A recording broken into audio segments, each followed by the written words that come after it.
Yang mana satu lagi berbaloi? Korang grade kad korang ataupun korang biarkan raw sahaja macam ni? Ada 3 perbezaan yang paling ketara sekali. Aku akan cerita satu persatu sampai habis video ni. Pertama sekali, kalau korang grade korang punya kad, of course lah value dia akan meningkat tinggi dengan syarat korang punya grade adalah 10 ataupun near min ataupun perfect grade. Kalau untuk PSA, grade tertinggi adalah 10. Aku bagi contoh harga perbezaan raw card dengan yang dah grade punya. Kita pakai contoh yang ni. Market semasa untuk Blastoise EX SAR ni adalah RM184 untuk raw punya card. Kalau untuk graded punya card adalah RM393 bersamaan dengan 93 USD PSA 10.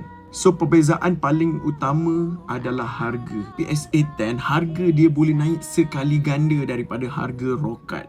Of course lah, korang sebagai collector, korang nak korang punya value card lebih tinggi daripada raw card.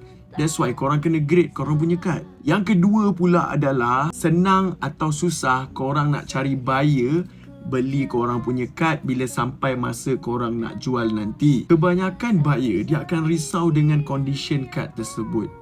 Kalau dia beli yang raw punya, adakah kad itu ada calar, ada crease ataupun bengkok, ataupun kad yang dia beli raw tu tak cantik dekat edge ataupun corner dia. That's why kebanyakan collector dia orang akan lebih prefer yang graded punya kad. Satu, dah tak payah pening dah nak fikir condition kad tu.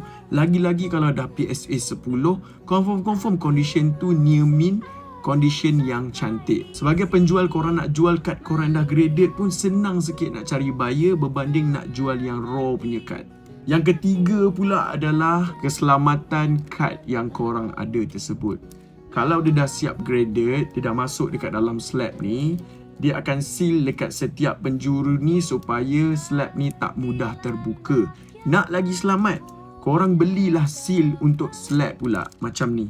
Nampak? Dia ada seal dia sendiri kan? Dia ada seal dia sendiri. So, bila dia ada seal, slab korang pun selamat, kad dekat dalam slab pun selamat. Itulah 3 benda yang membezakan kad raw dengan kad dah graded. Berbaloi ataupun tak, korang sendiri tentukan. Komen dekat bawah, bagi tahu dekat In Charge. In Charge jumpa korang dekat next video. Assalamualaikum.